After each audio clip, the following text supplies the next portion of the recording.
folks. Welcome back to Talon Bezuidenhout. This is Chris once again.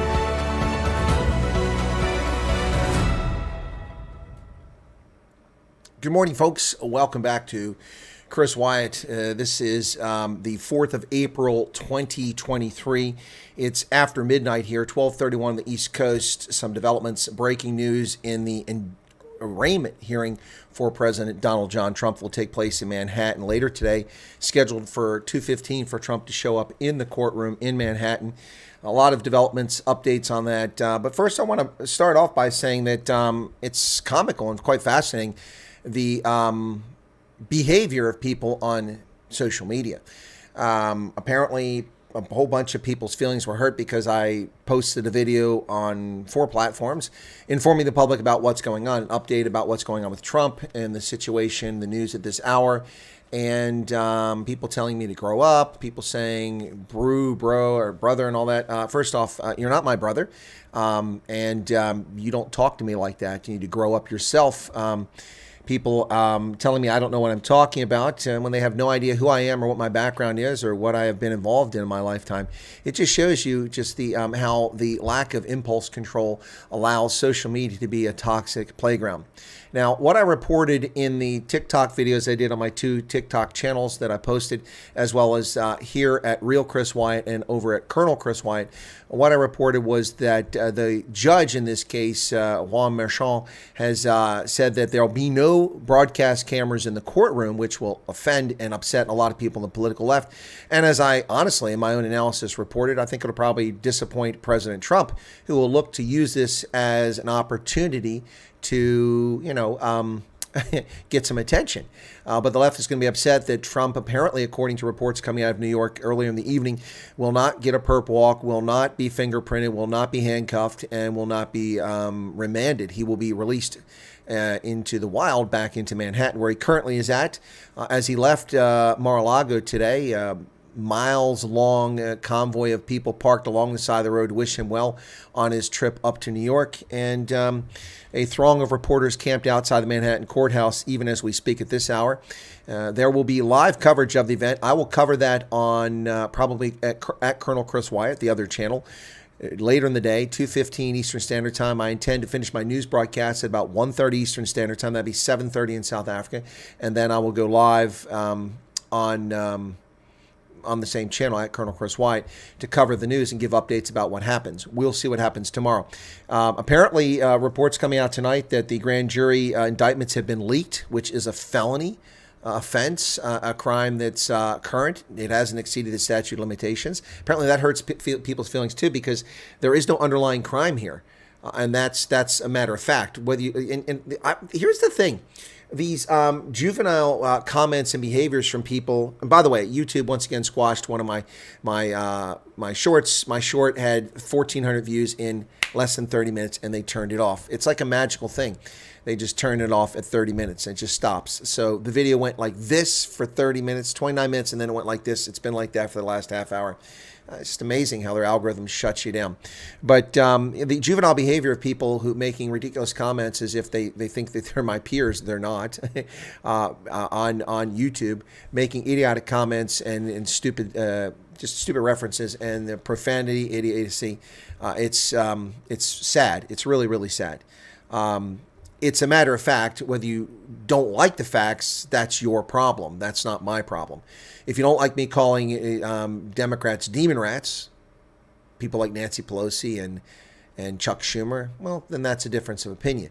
If you don't like me saying leftists are demonic, then explain to me why they want to mutilate children and why they have yet to indict anyone who was on Epstein Island, only Giselle Maxlane for trafficking people, and the people who participate in the trafficking, not a single person has been prosecuted for that. Tell me what that's all about. The prosecutors responsible for that are all in Democratic jurisdictions. So what does that tell you? What does that tell you? Anyway, so back to the story here. Trump will not give the left what they want, and Trump won't get what he wants tomorrow from this indictment. But there will be lots of live coverage, lots of people pontificating, talking about things they know nothing about, no experience out there running their mouth. Kind of like the rude commenters. I tell you, that video really got hearts a-fluttering and got people really bent out of shape pretty quickly. One thing about Donald Trump is he evokes strong emotions in those who like him and those who hate him.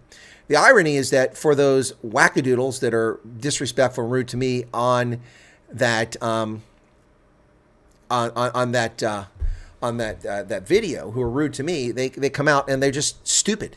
And let me explain why they're stupid. They presume because I did a video that's objective about what's happening that I support Donald Trump, and I'm a fan of Donald Trump. I've been very clear from the outset. I've never liked Donald Trump. I think he's rude. He's a cad. He's disrespectful. He is impolite, and he has a lack of impulse control. However, his policies were absolutely amazing for America. We surged, we restored average income for a family, grew by almost $9,000 in 3 short years. Millions of jobs were added to the economy. Until the scam, we were doing really, really well as a country. Racial relations were returning to normal until 2020. We saw what happened there. And that was intentional sabotage of the nation. But the country improved in so many ways. Countries once again respected and or feared us abroad. North Korea stopped firing nuclear prepared intercontinental ballistic missiles over the airspace of Japan in active war. We also saw the Abraham Accords, peace in the Middle East, historic peace that's never occurred before under any administration. The closest to it was Camp David Accords, but that was simply between Israel and Egypt, which is a critical first step. But that occurred in 1978. It took Donald Trump and his son-in-law, Jared Kushner, to get the Abraham Accords in 2019. We're talking 40 years later. Anyway, the list goes on, not his accomplishments. You don't have to like the guy. You know, I don't like the guy, but I voted for him holding my nose in 2016. I voted for him wholeheartedly for his policies in the last time around. But assuming that I like him, that I'm carrying the water for him is simply dishonest. I've criticized Donald Trump endlessly for the failure to secure the border, for his spending, for his approach on the scam. It was wrong-headed, and trusting Dr. Fraud was a huge mistake in Dr. Blixen. Those people are deep staters who have an intent to harm this nation. So yeah, people attacking me for simply reporting the news just shows you just how little impulse control there is on social media. It's really sad. Really, really sad. Anyway, once again, there'll be no broadcast cameras in the courtroom tomorrow afternoon, or this afternoon, later today. That's about 12 hours from now. There will be 5 still cameras to record events in there, but there will be no broadcast cameras to record the events taking place in the courtroom. No doubt there'll be people rushing out breathlessly to get in front of a microphone moments after the hearing is over to tell their version and their opinion of that, and we'll be listening to them tomorrow to hear what they have to say. But this is, make no mistake, unprecedented, uncharted waters. And look, if you want to indict Donald Trump, how about doing it for an actual criminal act, not for a made-up fictional act that is just all put in place by a corrupt district attorney who will very soon likely be facing criminal charges of his own and or potentially disbarment for abuse of prosecutorial authority and for abuse of his office. For anyone who's even remotely objective, they can see through this and say that this is absolutely ridiculous. This is a political prosecution, just like the 2 impeachments were, neither of which held any water. Complete lies. The people who actually did the things that Donald Trump was accused of are the very people who were impeaching him. It was the Democrats under Barack Hussein Obama who refused to give aid to lethal defensive and offensive weapons to Ukraine when they were attacked and the Crimea was annexed back in 2014. It was Barack Obama who failed to do that, not Donald Trump. He approved the sale of Javelin anti-tank weapons to Ukraine, and the United States Army ensured those deliveries went to Ukraine. Then they lied about Trump, and that impeachment failed. The Russia collusion was never true. It was simply a fantasy of the Democratic Party. By the way, Hillary Clinton and the Democratic Party committed a felony in doing that, and they broke federal election law. They broke federal law. They broke all kinds of different statutes, and they were simply fined $113,000. No indictment, no prosecution for those criminal acts. Never mind the theft of classified information. And while we're on that topic, they've come after Donald Trump for classified information in an attempt to embarrass him with a pre-dawn raid. There was no pre-dawn raid on the White House, no pre-dawn raid on the Delaware residence in the Corvette. There was no pre-dawn raid on the so-called think tank in Washington, D.C., where Chinese agents had access to the building for years for documents that Joe Biden stole over a decade ago from the U.S. government. And for those of you who think that's not true, I know quite well from a colleague who was on his detail, who repeatedly had to tell him that he couldn't be holding top secret sensitive compartment information documents on the Acela train riding from D.C. to Delaware to Wilmington, which he did habitually every weekend. And his comment was brushing aside, oh, these are my people. There's nothing to worry about here. Really? It doesn't matter if they're your people, Joe. They don't have access to classified information. Only people who are entrusted with that, like myself, have access to that information, which I no longer have because I don't have a need to know anymore. Anyway, so there you go, folks. That's what's going on. DeSantis allows concealed carry now. Florida looking like a greater place. Yeah, there is concealed carry, but that's the legislature that put on the table, and DeSantis signed it. It's 27 states in America now, or 26 states in America now that have concealed carry. And in Minnesota, a unconstitutional statute was overturned in which they prevented those aged 18 to 20 from having concealed carry. That has been overturned as unconstitutional, and they can now have concealed carry in that state, just like 21-year-olds. Yeah, they'll control the use of footage carefully because showing him in cuffs will screw the little plan completely. Well, we'll see what they do, but that's coming up tomorrow. I actually, with all the evil stuff, these YouTube shorts, I don't know why I even bother with them because, they immediately shut the things down after such a short period of time. Like I said, that short had 1,800 views in the first 40 minutes, and then it just stopped. It stopped. I mean, literally. It stopped. 3, 4, 2, 1, 1, 1, 0, 0, 0, 1, 0, 0. They've completely turned it off. And all it is reporting news on the arraignment, which is newsworthy. I guarantee you that CBS News, CNN News, Fox News, all the legacy media outlets that are covering this right now and putting out news reports aren't seeing their numbers go zooming and then stop instantly. This is just dishonest behavior from this platform.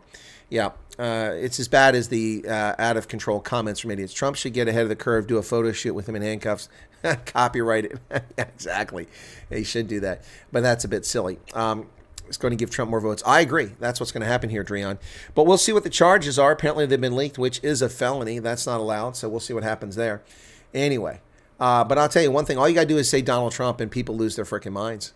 They lose their minds. The reason I don't hear more of it in my streams is because we're shadow banned, and only people who know my channel already and are loyal to it are, for the most part, here. We don't really see any other people coming.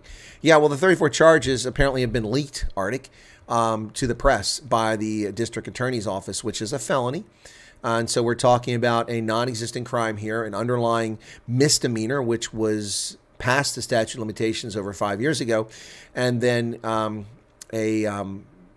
if you bootstrap this, which is a novel legal theory which doesn't even work, it doesn't hold water, if you do that and turn it into a felony, which isn't even legitimate, that statute of limitations for a felony ran out 2 years ago. So, this is just ludicrous. It's a 5-year statute of limitations. Once you're past that, you can't prosecute a crime. They are prosecuting a non-existent crime. The left is so angry and so hateful of Donald Trump, and I don't know why. I don't know why they hate him so much other than he's a threat to their agenda, and they're terrified of him. So kind of like Doug Mastriano, they really, really spent over $60 million to defeat Doug Mastriano. They didn't need to spend $60 million. They could have spent $5 or $10 million and accomplished that.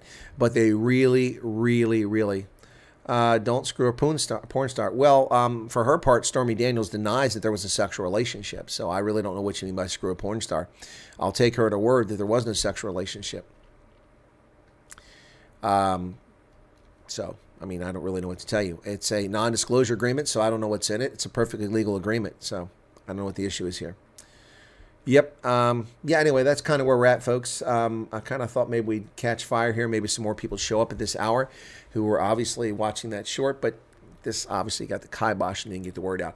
But the other breaking news, which I put out on both at least one, if not both of my channels, on YouTube as well as on TikTok is that Roy McGrath, the former chief of staff for Maryland Republican Governor Larry Hogan, has been shot and killed in an incident with the FBI near Knoxville, Tennessee. The fugitive has been on the run for over 3 weeks when he failed to show up for a court appearance. He was indicted back in October of 2021 for fraudulently claiming a pension of excess of $233,000, claiming that Governor Hogan signed off on it. And he was indicted by the federal government, and he was facing more than 100 years in prison. And he died in a firearm-related incident. That's what's being released by the FBI tonight near Knoxville, Tennessee. So Larry Hogan's former chief of staff, Roy McGrath, one of America's most wanted, is dead at this hour, having been shot around 6:30 p.m. or in a discharge of a weapon. We really don't know. From the way this is being described, it almost sounds like he must have reached for an agent's firearm and someone died in the process. Somehow I lost you for about a year, but now you've just shown up again. Awesome, and I will be subscribing again. Well, D-Stu, you lost me for 2 years if you were on this channel, because this channel was, am I on the right channel? Which channel am I on? Yeah, I'm on this channel, Chris Wyatt. This channel was removed by YouTube illegitimately, and of course, when they send you to the gulag, you don't get to leave a farewell message. You don't get to tell anybody where you went. So unless they know where to find you on social media, like Gitter, Twitter, and all those other platforms, then no one ever finds you, and that's what happened to me. My 23,000 subscribers didn't know where I went. Now, those who were on the TikTok those who are on the Telegram and or the WhatsApp announcement groups to keep up with all the videos, because YouTube shadow bans and doesn't promote my videos even to subscribers who ask for all notifications. Most of them don't get notified. Less than 3% of my subscribers get any notifications at all, including me. I don't get notified of my own videos, except occasionally, even though it says all video notifications. Those people didn't know where I went, D-Stu, so it's good to see you again. I didn't go anywhere. I've been on YouTube ever since, and you will find me at Colonel Chris Wyatt. That's my other channel. Let me put that on there for you. D-Stu, good to see you again at Colonel. That is my other channel, which has been active since 2 days after I was removed on the original YouTube. I appealed that 2 years ago, 23 months ago. It's now 24 months ago. This month, April 20th, it disappeared 2021. I was a threat. The channel grew from 2 to 23,000 subscribers in 5 months. I reported honestly about the choosing of 2020, and that made me a target. And eventually they took my channel down. But you can find my content.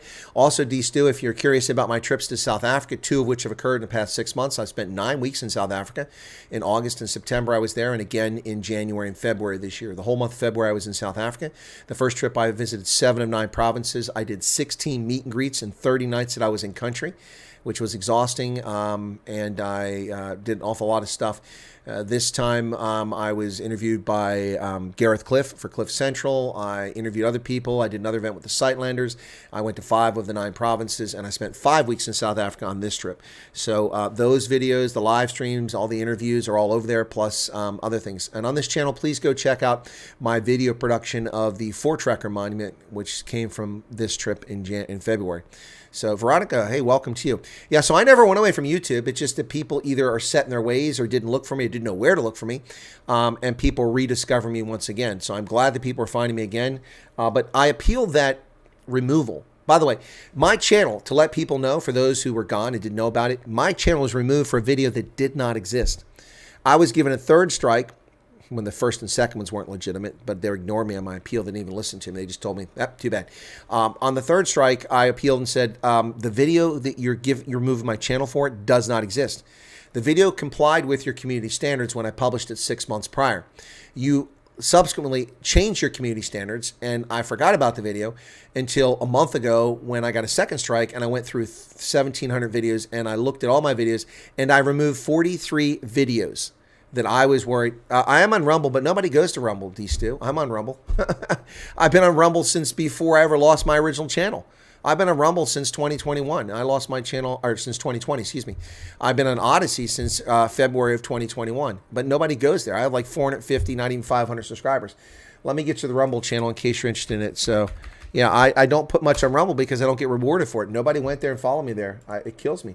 I have 3 channels on Rumble. So let me get to one of my channels here. Come on, where's my channels at? My channels, here we go. So I've got 4 channels. I've got Chris Wyatt Africa, Liberty Under Assault, Rugby Senate, and Paladin for Honor. The biggest one is, of course, Chris Wyatt Reports. And that one, but I mean, 63 views, 114 views, 0 views for a video. I got 0 views. No, I'm sorry, 18 views in that video. So yeah. So people just don't go there. This is my Rumble channel. So there you go. I'm also on Odyssey. I've been on all of them. I'm on Subscribestar, but I don't even update those because nobody goes there. Patreon, no one goes there. So anyway, but Veronica, welcome to you. Yeah. So hey, Myra. Yeah. So the video so I removed 43 videos 1 month before my channel was removed out of fear that they were just targeting all my videos, and these had complied with community standards, but they subsequently changed, and I was worried that maybe they wouldn't. So they removed my channel. I appealed, and I said, listen, the video's not there. And they said, too bad, foot sec, piss off. Well, then my channel went poof just like that. I had to start from scratch and build up a new channel, which was shadow banned immediately because they know my email address, they know my mobile number, they know my IP address because it's static. And so they immediately shadow banned the other channel. It took me 23 months to get to 10,000 subscribers. And they also hide the number of views that I have. They're giving me false data all the time. So that's at Colonel Chris Wyatt. But I've done a lot of videos over there. I think I have like 1,300 videos over there now. On this channel, there were 1,789 videos, but now you're going to find about 700. I'll explain why in a moment. So that was immediately afterwards in April of 2021. 6 months later, I appealed again, and they told me it's been too long. You waited too long. Your channel's gone. And I appealed, and I said, no, that's not true. I mean, you reinstate channels years after the fact. And they told me to piss off. After they reinstated Donald Trump's channel last month, I said, well, it's time before the 2-year point comes up. I'll appeal. So last week, I appealed on this channel and said, listen, I didn't violate your community standards. I, in good faith, deleted the video after you changed the rules. Punishing me for changing the rules after the fact is not just. I didn't violate your rules. I mean, that's Orwellian. I didn't say that in the appeal. And then I said also, someone telling me that it's past time, that's not true, because we both know that you have all of the videos, all of the content from every channel that's ever been produced on YouTube still sitting on a server somewhere. You're blocking it. They agreed. They wrote back and apologized and said, we agree. There's nothing wrong with your channel, and they restored it. I also got removed from YouTube for a while. Apparently, YouTube didn't like a comment I made about being reinstated me at 3 months. Yeah, it's crazy. Well, I had 23,000 subscribers, D2, and I was on a path to 100,000 at the rate that I was going. It was going to happen within a few months. And then they shadow banned me the other channel, and I can't get anywhere. I would ask that you go subscribe, D2, to that channel as well, at Colonel Chris Wyatt. You'll find me there, and you'll find a lot of videos over there. In fact, let me take a look and see if it tells me how many videos. So there, yeah, it's very frustrating, but that's YouTube. That's and I can only hope that this mess gets cleaned up. Let me see, at COLON at Colonel Chris Wyatt, Colonel Kurtz. Now I have searched for this many times in this window, and I just put it in, and it doesn't even show up as having been searched for before. There it is, 10,200 subscribers, and 1,900 videos. So 2,000 videos in 23 months on that channel. On the original channel here, I had 1,789 videos in a little over a year. So anyway, so that is 2, 3, over 4,000, approaching 5,000 videos in the 3 years I've been online.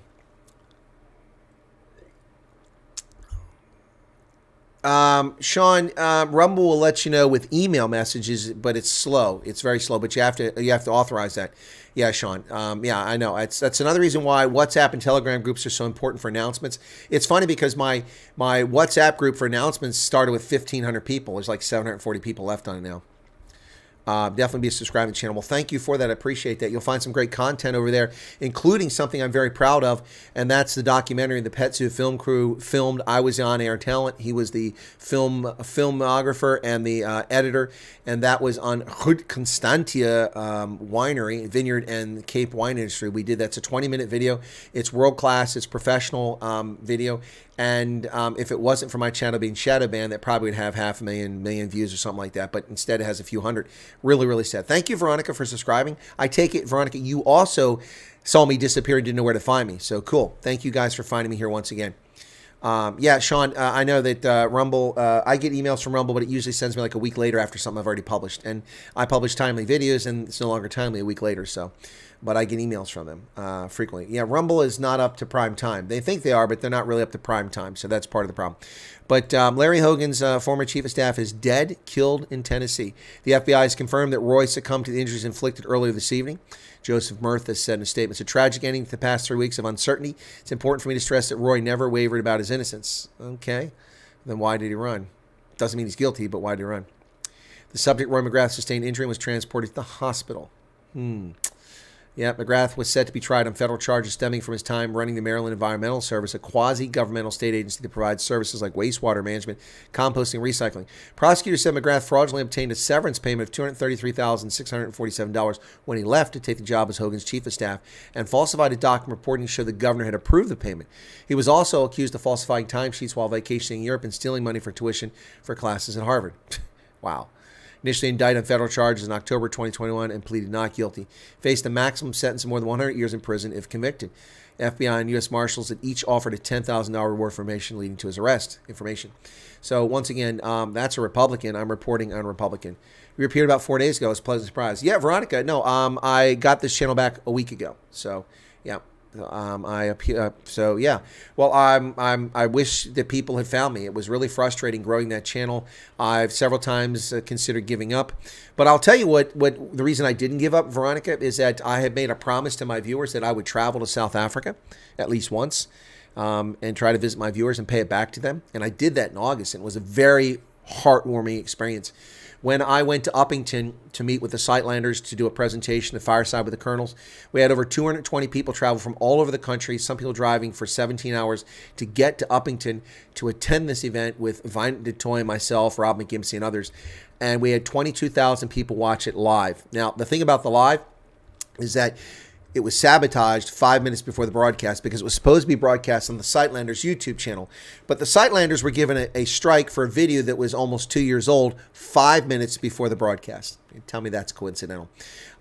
So they had to switch to Vine DeToy's channel, and we broadcast there. It was poorly organized as far as the broadcast. It wasn't really set up for a broadcast, and it was kind of a mess, so it didn't go particularly well. But we still had 22,000 people watch it. I did 16 meet and greets as I traveled around the country, meeting with viewers all over. The biggest one was in Pretoria. We had about 60 people show up for that. It was unbelievable, folks. Yeah, we traveled. The smallest one was about 5 or 7 people down in Hermanus, which was still pretty awesome. Some people traveled an hour to come to Hermanus. It was pretty cool. That was a nice one. Had a rainy night there. Between our load shedding YouTube, we're left in the dark totally. Yeah, no, I got you, Matilda. Good to see you again.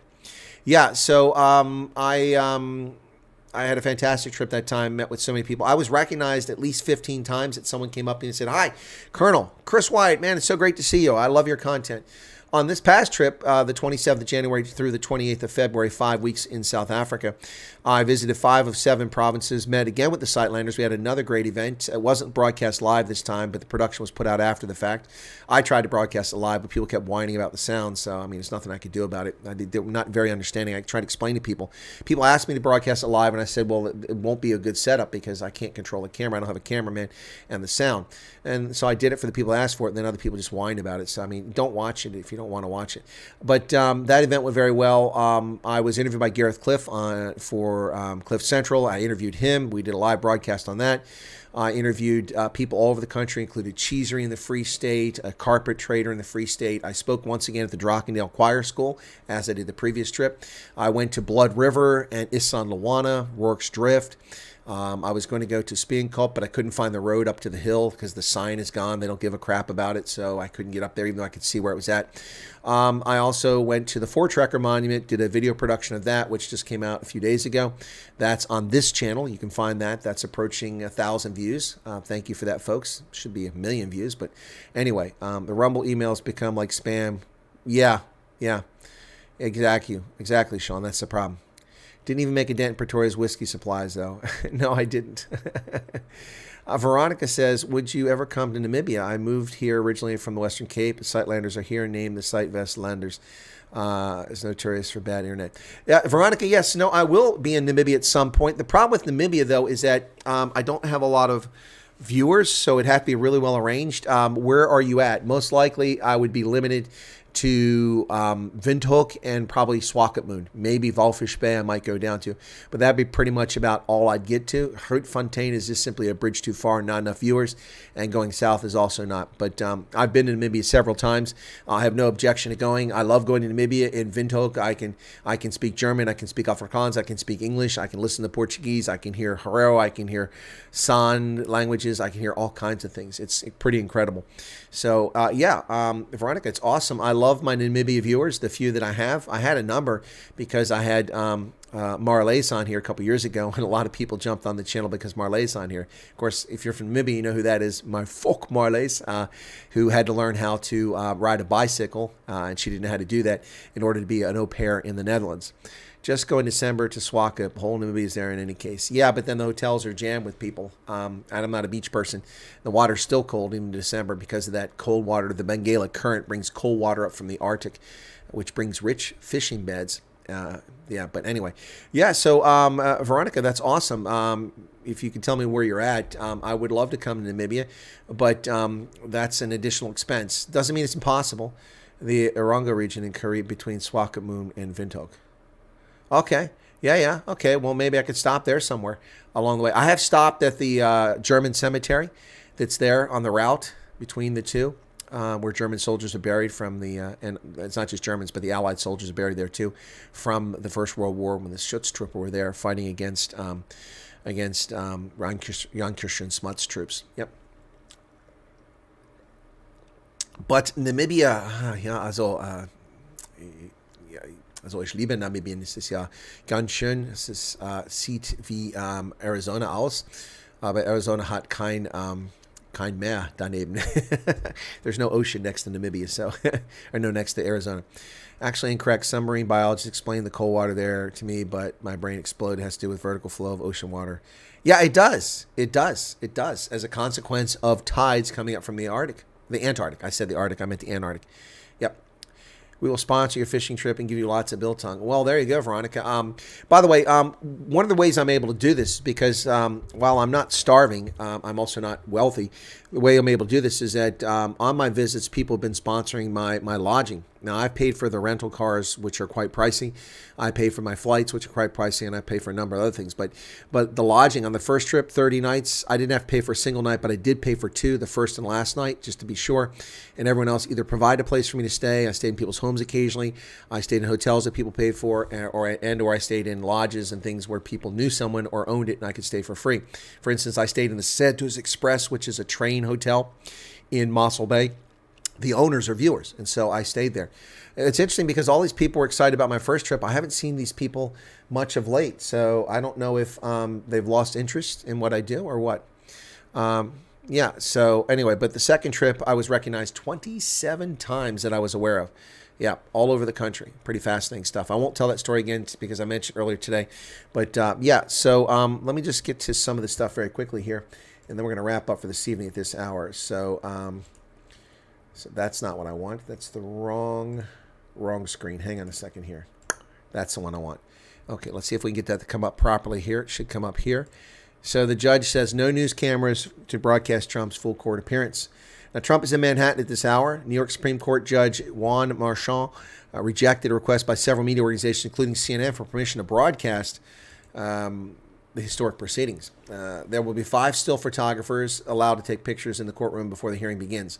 Trump's arraignment, like most arraignments in Manhattan courthouse, is a public proceeding, but news cameras are not usually allowed to broadcast from inside the courtroom, and they won't be allowed this time.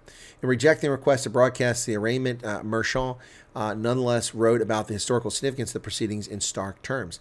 That this indictment involves a matter of monumental significance cannot possibly be disputed. Never in the history of the United States has a sitting or past president been indicted in criminal charges. Mr. Trump's arraignment has generated unparalleled public interest and media attention. The populace rightly hungers for the most accurate and current information available. To suggest otherwise would be disingenuous. True story. But he said, while the media's request was understandable, the news organization's interest in providing the broadest possible access to the proceedings must be weighed against competing interests. Therefore, there'll be no cameras. Yeah, but there'll definitely be cameras outside the courtroom. There'll be chaos and a circus outside the courtroom, guaranteed. 2:15 Eastern Standard Time, which would be 6 hours later in South Africa, 8:15 in the evening. And I'll be live streaming most likely with updates about what's going on. Now, this all stems from charges related to a non-disclosure statement. Yep. So this is from Al Jazeera. They choose to be biased instead of objective. Of course, they are always biased when they report on the United Kingdom and the U.S. U.S. Mayor Eric Adams tells protesters to control yourselves in the lead up to Donald Trump's criminal court appearance. Of course, Eric Adams said no such thing to BLM and Antifa, who attacked law enforcement, burned police vehicles, never threatened them. But the mayor of New York has threatened, despite the fact that the police said there's not a credible threat to the city over this arraignment. They have no credible threat. They had credible threats. They had crimes committed.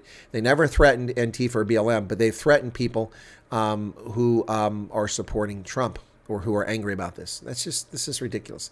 Cable news trucks flanked a block around the Lower Manhattan court as police and protesters prepare for historic arraignment. Yep. He landed at LaGuardia at about 3:30 Eastern Standard Time on Monday as he prepared to make his first court appearance the next day. Already onlookers had started to gather around the criminal court. Tourists mingled with passing New Yorkers. Reporters swarmed the sidewalks. A woman sat nearby a park bench wearing Guy Fawkes mask and red sweatshirt and blazing with MAGA, the acronym for Trump's Make America Great Again. Court was closed for the day. Yeah, but the line formed. Anyway. Cities ordered 35,000 police officers to be in uniform and ready for any security threats. Now, it's funny how there were no police officers available. 35,000 would have been very helpful on January 6th. Then we wouldn't have these fraudulent allegations of some called insurrection. New York mayor told Trump supporters to behave when he called the safest large city in America. He is a moron. It's not safe. It's not safe at all. New York is an incredibly dangerous place to live these days. Yep. Anyway, so what else? ABC, sources familiar with ABC said the former president has been charged with 24 counts, including felonies, for previous coverage. Felonies. Okay, well, let's see what they've got to say.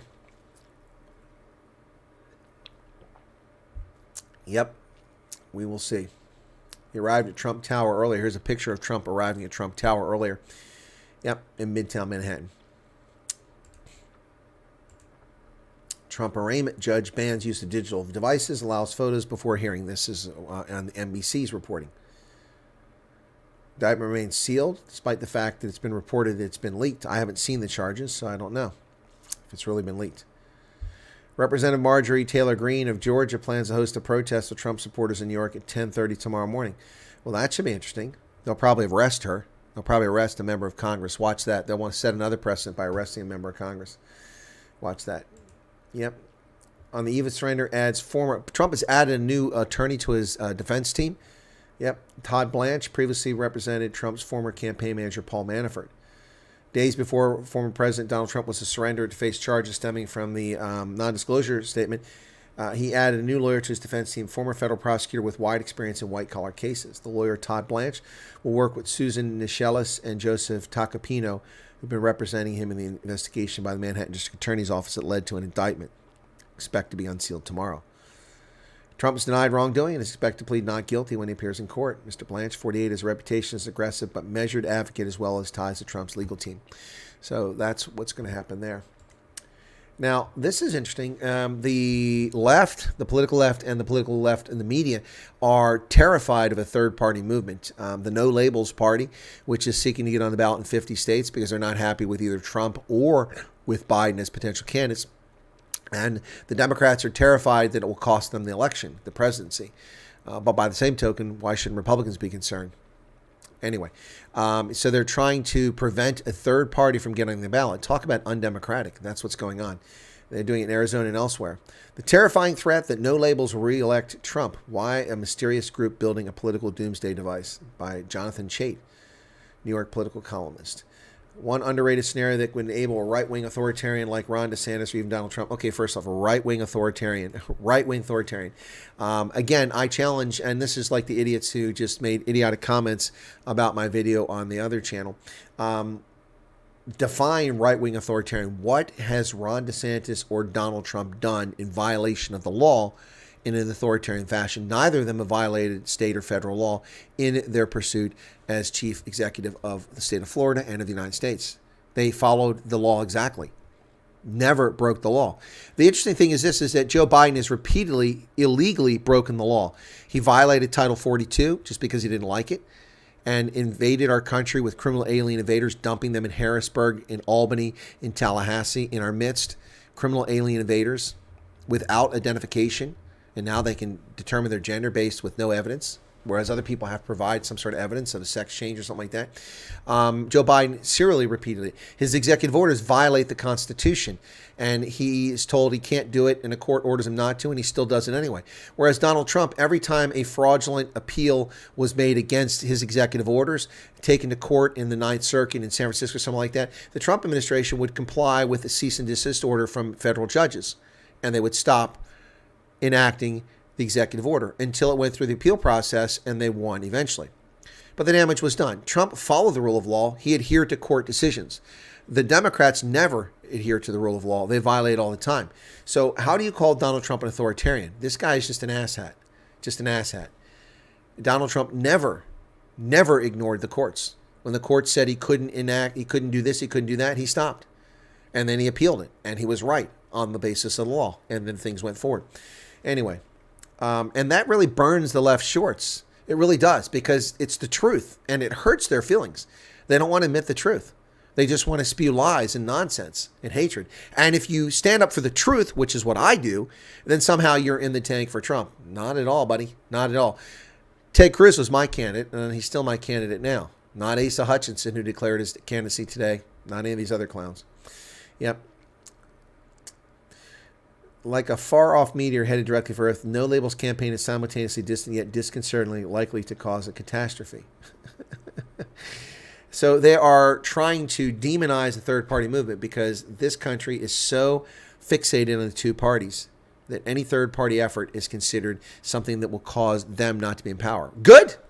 Good. I have no problem with them not being in power. What have they done with it? Anyway, there you go, folks. That's an update on what's happening at this hour. It's now after 1 a.m. on the East Coast. Time for me to probably hit the rack and go look at the nasty comments on my other channel that people are responding to. Respond non-emotionally and just, try to put a few people back in their place. Yes, Light Rain, I've said it all along, the Uniparty. Anyway, thanks, folks, for being here. Appreciate it. For those who found me once again, please check out at Colonel Chris Wyatt and subscribe to that channel. I appreciate it, and stay subscribed to this channel. In the period going forward for now, what will happen, Veronica and D-Stu and everyone else, is that I'm going to do the news like I do 7 days a week on Colonel Chris Wyatt, and I'll do Night Owls on this channel. I'll do production videos on both channels. You're welcome. Thanks a lot, guys. Have a good night, and it's good to see some of you again after 23 months in the gulag. I'm back, baby. Yeah, I'll be back. Well, I'm back. Cheers, everybody. Take care. Thanks a lot for your support. Hit the like button if you don't mind. Feel free to leave a comment as well. Cheers.